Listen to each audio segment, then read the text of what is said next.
Ok, donc on continue.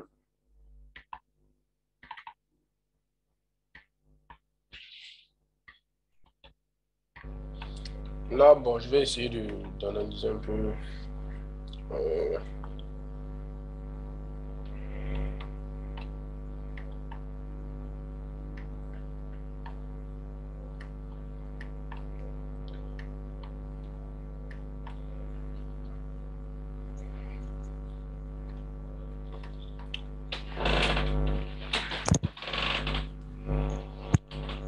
ok, là, on est sur le graphique de AUD-NZD. Donc,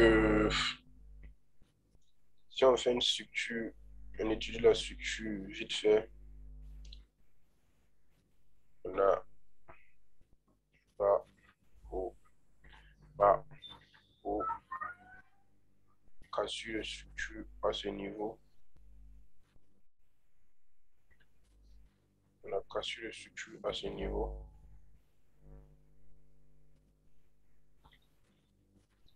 Ensuite, on a haut, cassure de structure à ce niveau également. Donc, qu'est-ce qu'on fait à ce niveau? On attend que le marché trace jusqu'à ce niveau pour prendre une position à l'achat. Donc, bon, si on trace notre OB haussièrement, notre OB, là, on est en weekly. On est en weekly. On voit que cette OB, quand on était à ce niveau, vous voyez, quand on était à ce niveau, euh, quand j'expliquais, je disais que souvent, il y a des positions comme ça, mais c'est risqué. Souvent, c'est risqué. Donc là, c'est risqué dans le sens où là, on a de la liquidité, comme vous pouvez le voir. On a de la liquidité, comme vous pouvez le voir ici. Le marché vient se retourne ici. Mais le problème est que la OB le OB qui est en bas, dans le bloc qui est en bas, n'a pas été mitigé. Donc le marché est susceptible de venir retrouver cette OB avant de continuer son élan aussi. Donc là, on a juste quelques... Si on entre, on a plus besoin de faire quelques tips seulement. C'est pas à long terme. Voilà, pas chercher des grands mouvements en fait. Voilà. Donc ça explique un peu ce que je disais. Donc ça, c'est une entrée sur liquidité. Ça aussi, c'est une potentielle zone de liquidité qui va être cassée, comme on le voit ici. Donc là, on va supprimer ce niveau. Zone de liquidité, on va la tracer ici.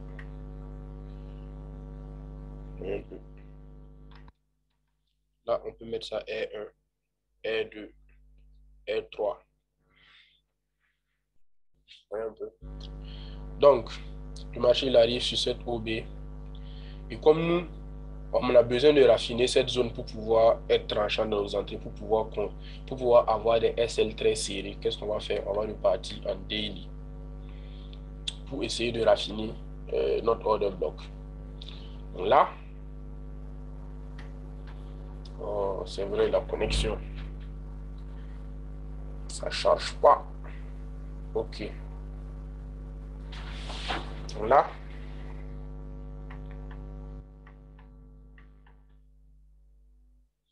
oui, on peut tout d'abord aller en bas, mettre cette bougie rouge comme OB, entièrement cette bougie rouge comme OB. Et vous voyez que là, quand on regarde bien, cette OB, elle a été mitigée en fait. Si on va bien raccourcir, vous voyez qu'il y a cette mèche qui vient mitiger notre OB, là, à ce niveau. Vous voyez? Donc cette OB-là n'est plus valide en fait. La OB extrême ici n'est plus valide. Et si on vient encore et on utilise ce niveau, cette bougie rouge-là, Hmm.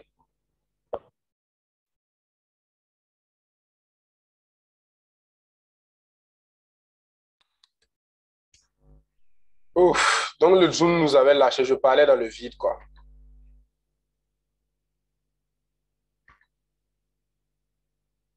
Là, je parlais dans le vide. C'est pas simple.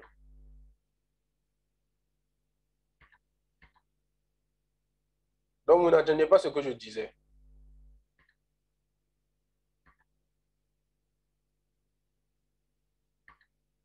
Ok.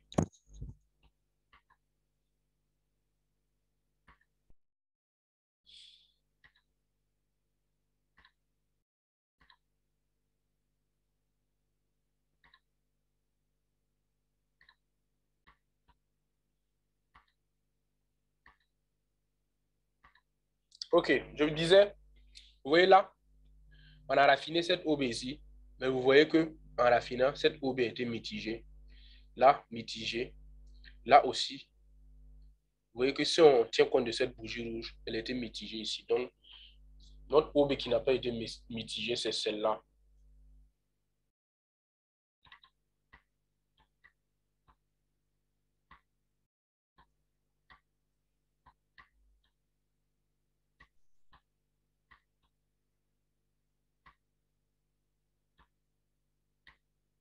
Vous voyez? Vous voyez comment c'est très clair. Donc, il faut tenir compte de ça, en fait. Ça, on appelle ça accumulation ignorée, en fait. Mais bon, moi, je n'utilise pas tous ces termes-là. On appelle ça accumulation ignorée. Parce que là, ça s'accumule, ça s'accumule. Mais ça mitige, en fait, les OB. Donc, si vous étiez, par exemple, en grande unité de temps et que vous attendiez le prix jusqu'à votre extrême OB extrême ici, si vous raffinez, par exemple, jusqu'à ce niveau, sans tenir compte de ça, ça va pas, vous allez rater vos entrées en fait. Donc là, vous voyez comment j'ai fait pour déterminer la zone où le marché va réagir en fait. Donc là, cette OB mitigée, ici mitigée. Donc cette OB qui est valide parce qu'elle n'a pas encore été mitigée. Donc le marché est susceptible de revenir sur cette OB. On trace le prolongement. Mais là, tout je tourne en daily. Donc, ce n'est pas des trades qu'on va attendre. C'est pas des trades qu'on va attendre. C'est juste pour vous expliquer un peu, voilà, ce qui se passe le plus souvent sur le marché. Donc là, on revient à ce niveau.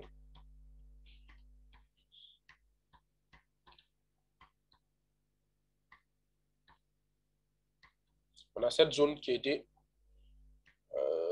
mitigée maintenant. Donc cette OB a été mitigée.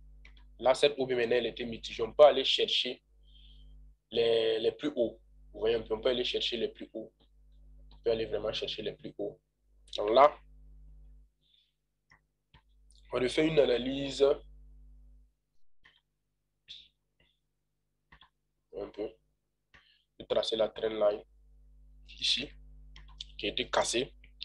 On peut tracer notre OB à l'extrême ici. On pourra raffiner, voilà, on pourra raffiner un petit unité de temps. Là, si on part,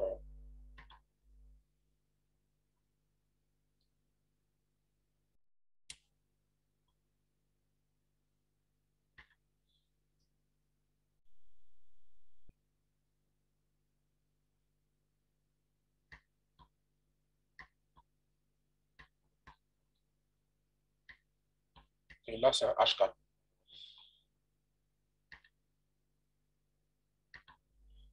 Et là, c'est la liquidité. La liquidité.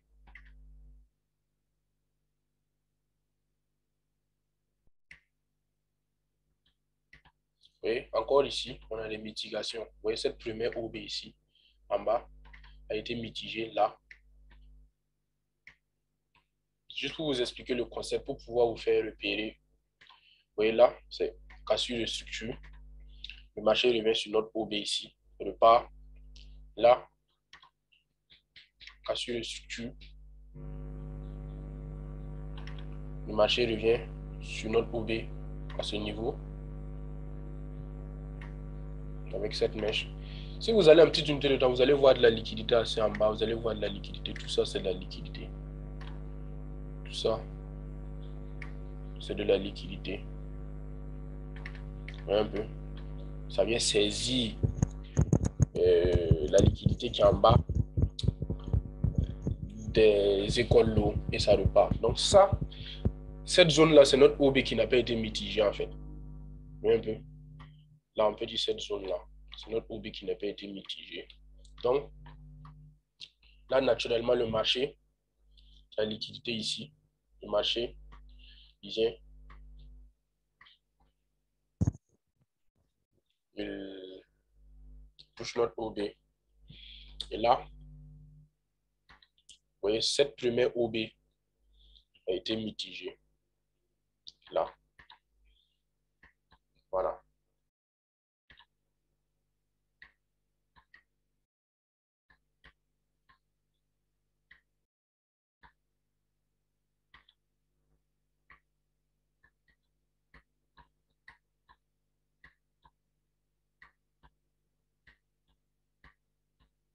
Voilà. Là, a été mitigé.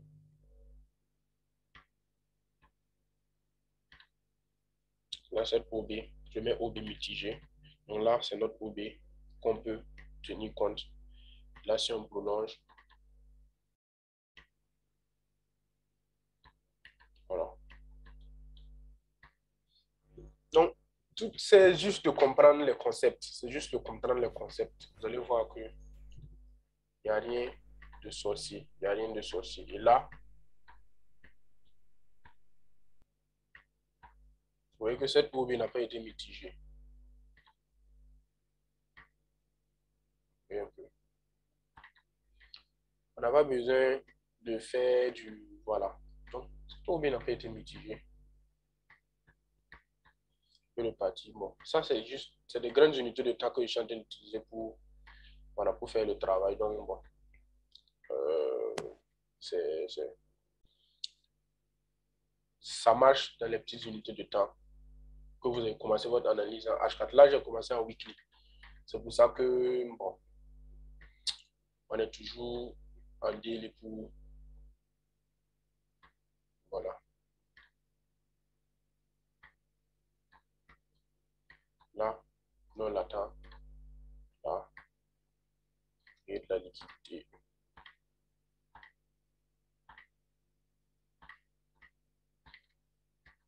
C'est simple.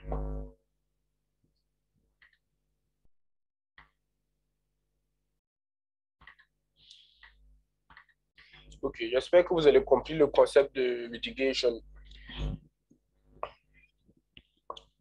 Se dit, c'est un peu comment annuler les anciennes OB en fait. Ça vous montre un peu comment euh, ça c'est aussi c'est une autre manière de détecter les OB sur lesquels on doit faire confiance en fait. Je ne sais pas si c'est compris, s'il y a des questions, bon, je suis ouvert. S'il n'y a pas de questions aussi. Alors oui, Kodjan, c'est là. D'accord, je t'écoute. Alors, Oui. j'aimerais savoir, et là, présentement, dans ce cas, est-ce qu'on fera allusion à QML, PML et autres? QML. Est-ce qu'on fera allusion à ça avant de prendre... Oui, mais les QML et MPL, là, c'est, je vais dire, c'est des outils en fait. Oui, un peu. Vous n'êtes pas obligé de voir ça sur un trade pour prendre position. Toujours est-il que vous tracez vos OB, vous raffinez vos OB. Mais si sur le prolongement, vous détectez des zones QML, ça va plus vous aider dans la précision de votre trade en fait. Vous voyez que quand j'ai expliqué les QML, les MPL là, vous allez voir que toutes les confirmations vont venir se croiser sur une seule ligne. Ça va être une seule ligne par rapport à la OB qui est un bloc en fait. Vous voyez un peu. Et là, quand vous allez voir la zone QML ou bien la zone la zone QML ou MPL, dans votre zone de OB, vous allez juste tracer une ligne. Ouais, ça va être juste une ligne. Ça va plus vous permettre de voir en précision sur le lieu où votre truc. Vous voyez que sur la OB, on peut pas détecter vraiment sur quelle zone le marché va s'arrêter sur la OB. Mais avec MPL et QML, là, vous êtes capable de millimétrer votre entrée, en fait. Vous êtes capable de millimétrer votre entrée. Parce que vous savez que la zone QML et MPL, là, c'est sur une ligne, en fait. Alors que la OB, là, c'est un bloc. Vous voyez un peu. D'accord. Donc, Et là, maintenant, pour celui qui fait... Oui, Alors, oui. et là, maintenant, pour celui qui fait disons, l'intraday, c'est maxi, il peut viser combien de pips, en fait? Quelqu'un qui fait, tu me demandes en général, quelqu'un qui fait l'intraday, il doit chercher combien de pips par jour ou il doit chercher combien de pips par trade? Par trade, par trade. Bon, il n'y a pas de pips à viser. Ça dépend de ton analyse et puis ça dépend de où se situe ton TP. Toujours est-il que tu dois couper tes positions dans la journée avant tu dois couper tes positions dans la journée. Donc, ça dépend de toi. Tu peux laisser tes trades pourris dans la journée.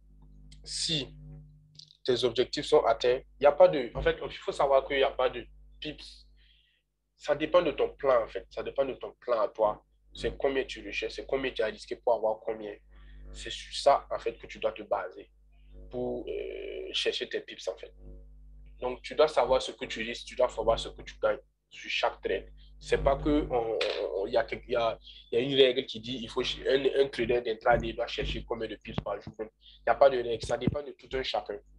Et puis, tu vas voir que sur les indices synthétiques, cette règle ne peut pas s'appliquer parce qu'il n'y a pas de moyen très clair pour calculer les pips sur les indices synthétiques. Tu vas aller sur une paire, tu vas calculer 0,01 ou bien 0,1. Tu vas prendre ta position et tu vas aller sur une autre paire, tu vas prendre avec le même lot 0,01. Tu vas voir que tu vas risquer plus sur l'un ou sur l'autre par rapport à l'autre.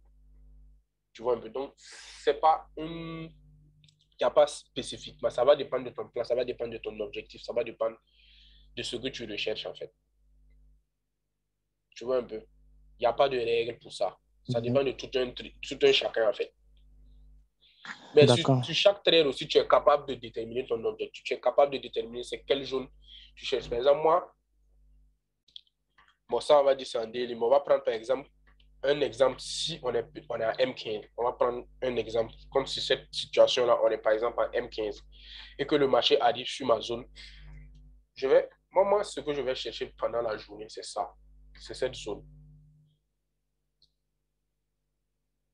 Vous voyez, ces deux zones-là, equal high là. Je vais chercher cette zone. C'est-à-dire quand je vais entrer à ce niveau,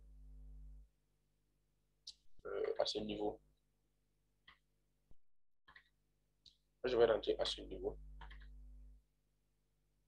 Je vais chercher premièrement cette zone.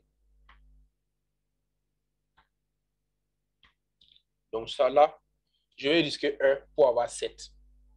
Donc, je vais risquer 1. C'est-à-dire si je mets un lot de 0,01, et c'est-à-dire si je risque par exemple $1, ou bien si je risque $2, si je risque $5, c'est multiplié par 7 que je vais gagner. Et là, si ton analyse elle est bonne, c'est vraiment la zone, c'est la première zone que tu dois chercher si ton analyse est bonne. Le marché doit normalement arriver sur cette zone. Je vous l'avais déjà expliqué que ça, c'est les 0% de Fibonacci. Voilà, si tu tires les Fibos, arriver ici. On dit que le marché va toujours rejoindre les 0% de Fibo. Maintenant, s'il casse ces zones-là, maintenant, on va aller chercher les zones plus hautes. Mais moi, toujours est-il que je vais chercher toujours ça, cette zone. Maintenant, après, le marché pourra te donner d'autres points d'entrée, par exemple, sortie, faire des trucs comme ça, revenir, te donner des points d'entrée, quoi. Te donner des points d'entrée, mais bon, toujours est-il que sur mon premier trade, c'est ce que je vais chercher. Je vais au moins risquer. Si tu risques 5, c'est 5 multiplié par 7. Sur ce trade-là, si je risque 5, c'est 5 multiplié par 7. Si je risque 1, c'est pour gagner 7. Si je risque 2, c'est 2 fois 7. Si je risque 3, c'est 3 fois 7. C'est ça. Donc, c'est-à-dire que même si mon SL, même si on a sauté mon SL au moins 3 fois, même si on a sauté, admettons qu'on a sauté mon SL sur 3 fois, peut-être sur des spreads élevés ou bien sur des manques d'attention ou bien sur manque de concentration, qu'on saute. Dans la journée, on saute mes SL au moins 3 fois. Je suis sûr que sur le seul trade que je vais avoir, je vais boucher ma perte. Sur le seul trade que je vais avoir, je vais boucher ma perte et puis je vais entrer en gain pour la journée en fait. Donc c'est un peu ça le hic. Donc, alors qu'avec cette stratégie, c'est clair que tu vas avoir un taux de réussite très élevé. Tu vas avoir un taux de réussite très élevé. Tu vas voir que peut-être sur 10 trades, tu vas en valider 7 ou 8. Avec cette stratégie, si tu la suis à la lettre, tu vas valider 7 ou 8 trades en 10. En 10 essais, tu dois valider au moins 7 ou 8. Si la stratégie est bien comprise, là, sur 10 trades, tu as au moins 8 trades que tu dois valider. Voilà. Parce que nous, on ne va pas aller chercher, en rentrant ici, là, on ne va pas aller chercher le plus haut ici. C'est-à-dire, on va chercher juste cette zone. La première zone, là. Là-bas, on va confirmer nos gains, on va le déposer. Et les autres, là, c'est des bonus, en fait. J'espère que je réponds à ta question. C'est bon. Et bon, c'est bon. Et là, en mettant le trade, on met juste un CTP. Oui, bien sûr. Tu peux prendre, ça dépend de toi. Tu peux prendre 2 trades ici. Et le premier, tu prends tes gains à partir de ce niveau. Et le deuxième, tu mets un break-even. Voilà, tu mets un break-even. Mais le break-even, moi, tu garantis, tu garantis pas de gain, en fait. Tu vas pas aller mettre un break-even à ce niveau parce que il va être sauté à coup sûr. Tu vas pas aller mettre un break-even.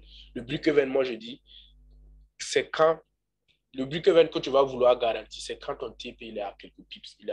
Il a quelques pips que tu vas amener ton break-even ici, près de ton TP, pour que et puis tu laisses le marché. Mais quand ton TP il est toujours loin, le break-even, moi je conseille de le mettre juste en haut de ton entrée. Voilà, juste en haut de ton entrée. Et là maintenant, tu vas chercher. Puisque quand le marché est fait, quand le marché va, à chaque fois que le marché va faire une cassure de structure, le marché va retracer vers une OB. Donc là, vous voyez un peu, c'est comme là. Et le voilà, quand le marché va faire une nouvelle cassure de structure ici, genre là, là comme ça, là comme ça, le marché va venir chercher une nouvelle OB pour pouvoir repartir et puis chercher de la liquidité. Donc là, le marché va venir chercher une OB. Peut-être c'est une zone de demande par pivot, zone de demande par rente ici. Toujours est-il que le marché va toujours venir chercher une OB après une cassure de structure. Donc, à chaque cassure de structure, tu peux prendre une position. À chaque cassure de structure, tu peux prendre une position. Mais attention, c'est quand ta stratégie est bonne et que tu te rassures que les OB ont été mitigés, en fait. Les OB précédents ont été mitigés. Sinon, si tu as une OB qui n'a pas été mitigée et que tu entres ici, tu peux te faire bouffer, en fait. Donc là, il faut te rassurer que les OB ont été mitigés. Donc, c'est un peu ça. Donc, à chaque cassure de structure, tu peux prendre une position. Comme tu peux décider de prendre toutes tes positions là, mais c'est risqué, en fait. C'est ça le problème. Si tu prends au moins 2 positions ici, si ton analyse n'est pas bonne, c'est que les 2 crament. Alors que si tu prends une ici en prévision, si le marché saute, ça va être une seule perte. Alors que si tu prends 3 ou 4 positions ici en espérant sécuriser et laisser couler, si ça échoue, c'est que ça sera 2 pertes. Et or, quand tu laisses le marché monter, aller en gain sur ta première position, cassure de structure, le marché retrace sur la nouvelle OB. On prend encore notre deuxième position pour chercher encore cette zone. C'est-à-dire, on a cherché cette zone premièrement, on va revenir chercher cette zone encore. C'est un peu ça, la stratégie en fait. Donc, quand vous entrez en position, à chaque fois qu'il y a cassure de structure, le marché revient chercher. Vous devez marquer vos OB en fait. Et même quand vous avez une seule position, c'est la règle que vous devez suivre. Par exemple, quelqu'un qui va rentrer ici, et que la OB sera mitigée jusqu'ici, il va marquer la OB ici et le marché va rejeter la OB. Ça va casser, le marché va revenir chercher notre OB ici encore. Ainsi de suite. Ainsi de suite, ainsi de suite.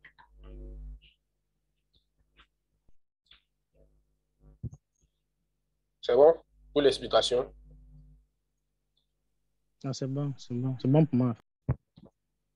D'accord, ça marche. Y a-t-il une autre question?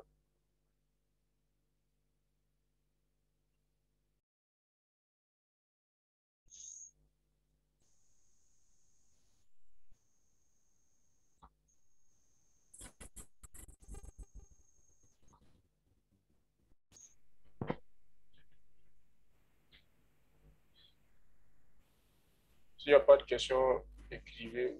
Voilà.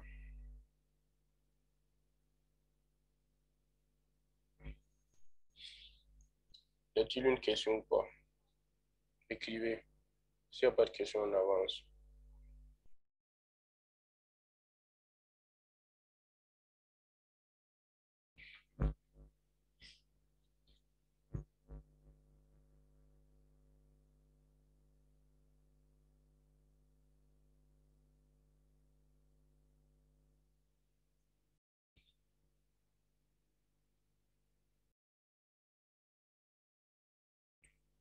Pas de question? Je vois d'abord un seul, c'est bon. Ajouter au moins un deuxième point continu.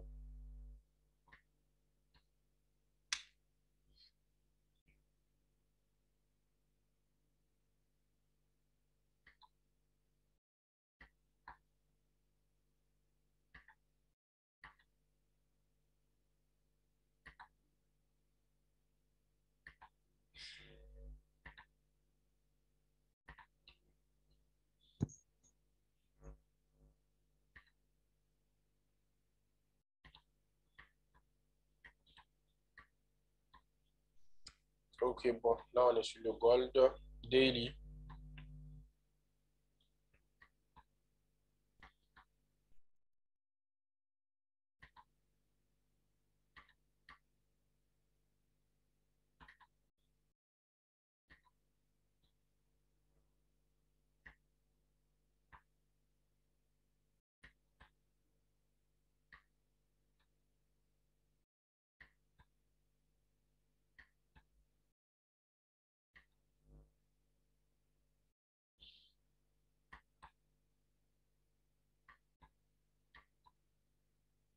Ok.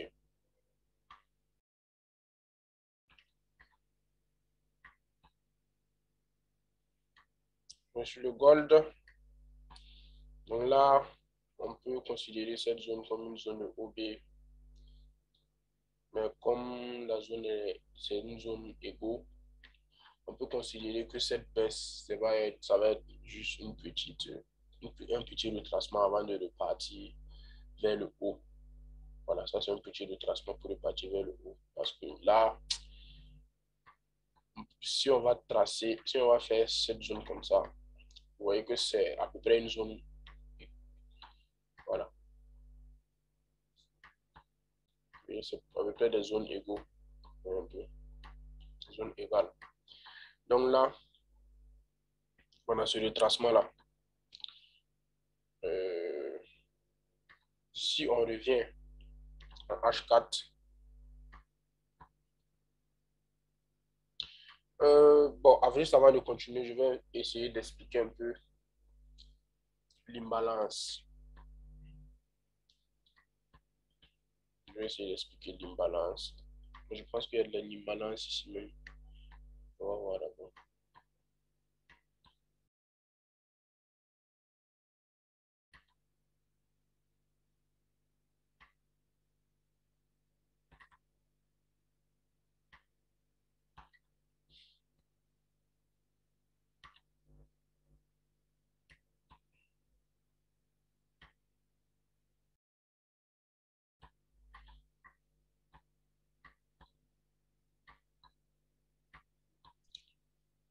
Je vais expliquer de quel côté. Je vais expliquer un peu de l'imbalance.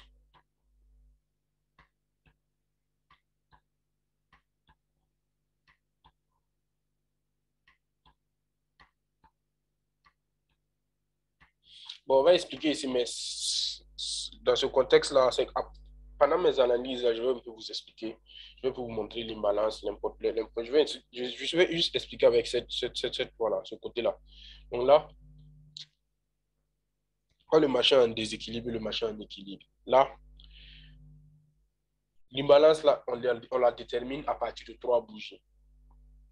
Donc, elle est toujours en bas de notre OB. Donc, c'est à partir de la bougie, là. Donc là, si on trace notre OB ici, on utilise les 3 bougies descendantes ici pour déterminer si on a un déséquilibre ou pas, si on a de l'imbalance ou pas. Donc là, quand le marché descend, le marché quitte notre OB.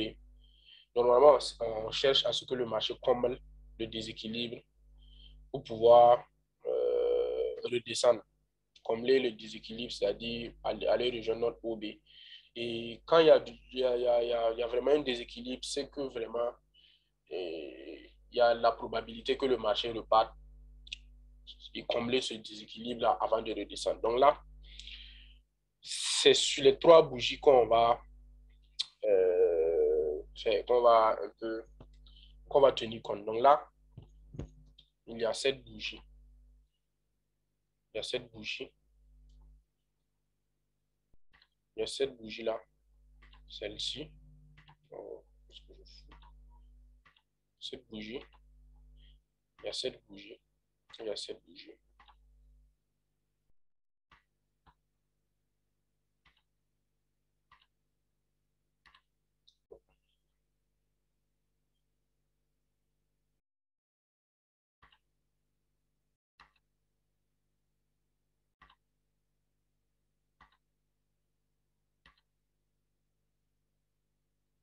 Voilà, il y a ces 3 bougies-là. Donc, l'imbalance, c'est à partir de ces 3 bougies qu'on doit décider. Donc, vous voyez, cette mèche-là, elle n'est pas en contact avec cette mèche. Vous voyez un peu. Donc, quand la première bougie, la mèche de la première bougie n'est pas en contact avec la mèche de la troisième bougie, là, on juge qu'il y a de l'imbalance, en fait. Là, on juge qu'il y a de l'imbalance. Voilà, c'est simple. On juge que ça, c'est de l'imbalance. Donc, le marché, il va forcément essayer de combler cette imbalance. Des fois, même le marché, quand l'imbalance est trop proche de la OB, le marché même souvent n'arrive pas sur notre zone OB. Le marché s'arrête juste au niveau de notre imbalance et le marché commence à chuter. Donc, quand l'imbalance est comblée, quand l'imbalance est proche de notre OB et que l'imbalance est comblée, même si elle n'est pas totalement comblée vers notre OB, et que vous avez déjà des confirmations, vous pouvez y aller parce que très souvent, le marché va s'arrêter au niveau de l'imbalance. Et j'explique un peu, je vais expliquer aussi dans le cas où il n'y a pas d'imbalance. Là, vous allez comprendre parce qu'il y a d'autres qui vont dire qu'ils ne comprennent pas. Là, il n'y a pas d'imbalance. Là, vous voyez, sur cette bougie, on va prendre exemple sur. On va prendre exemple. On va chercher un exemple avec une bougie baissière. Là, ça va plus entrer.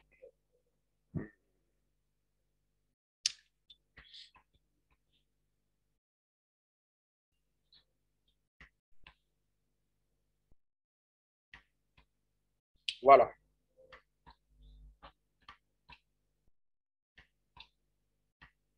Donc, on va prendre pour exemple cette bougie, cette bougie, cette bougie, cette bougie. Les 3 là. Oui, ces 3 bougies là. On va prendre l'exemple, je peux. Oui, là, il n'y a pas d'imbalance. Oui. Vous voyez que quand je passe cette droite là, entre les 3 bougies là, vous voyez cette bougie, cette bougie, cette bougie. Vous voyez clairement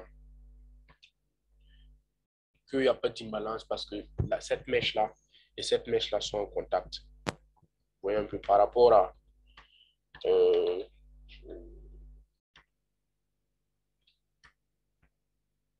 par rapport à là. Vous voyez que là même, c'est possible de tracer. Bon, on n'a pas besoin d'avoir un écart très, c'est juste un écart conséquent pour faire passer un rectangle en fait. Voilà, donc on n'a pas besoin d'avoir, j'ai juste pris cet exemple pour avoir un exemple très clair sur l'imbalance en fait. Donc là, vous voyez là que là, il y a un rectangle qui peut passer, mais là, il n'y a même pas, là, il n'y a même pas la trend line même qui peut passer en fait. Vous voyez un peu, les mèches là se touchent. Donc c'est ça l'équilibre. Donc ça, le prix est en équilibre. Et là, le prix est en déséquilibre. Je voulais juste vous expliquer le concept, mais pendant les séances d'analyse, vous allez comprendre. Voilà, pendant les séances d'analyse, vous allez comprendre. Donc là, je pense que le concept, puisqu'il y a des questions. Là, on a 2 minutes pour les questions. Il nous reste 2 minutes pour les questions, donc activez-vous. Si ça ne suffit pas, on va réactiver le Zoom.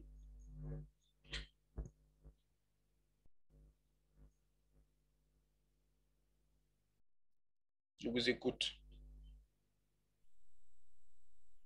S'il n'y a pas de questions, vous mettez c'est bon, c'est bon, c'est bon. Et puis on va.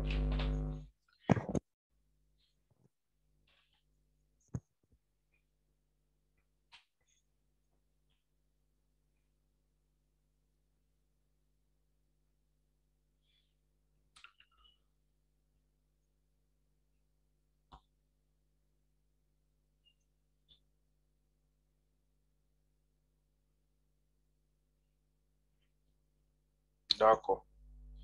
La notion d'imbalance, c'est bon. D'accord, il n'y a pas de souci. De toute façon, je vous explique ça comme ça pour que vous sachiez la déterminer. Et là, maintenant, quand on va vouloir faire les séances d'analyse, je vais vous expliquer comment l'utiliser en fait. Comment, voilà, détecter et puis comment les utiliser, leur utilité aussi. Voilà. Donc, s'il n'y a pas de questions, on va se dire à lundi. Voilà. Pour le prochain Zoom, on va terminer le module. On va étudier un peu les 5 setups sur les indices synthétiques. Et après, et juste après maintenant, le prochain cours qu'on va faire après la fin du module, on va attaquer directement des analyses sur les indices synthétiques. Parce que là, depuis le commencement de la formation, on n'a pas touché aux indices synthétiques. Je pense qu'on va attaquer directement les indices synthétiques. Et maintenant, on va alterner. Le jour qu'on fait les analyses sur indices synthétiques, le prochain cours, on fait les analyses sur le Forex, ainsi de suite, ainsi de suite. On va alterner. Et ce que je disais, c'est que on va tous passer. Donc, vous allez présenter 2 fois des zooms où vous allez analyser. Je vais choisir un marché et je vais vous dire d'étudier le marché, d'étudier le marché pendant la journée parce que vous allez l'analyser le soir pendant le zoom. Donc, je vais te donner, par exemple, Euro USD à analyser, à étudier dans la journée et le soir, tu vas me présenter ça dans le zoom. Donc, bon, c'est un peu ça. Je pense que le zoom va s'éteindre. Donc, on se dit à lundi. Donc, à plus.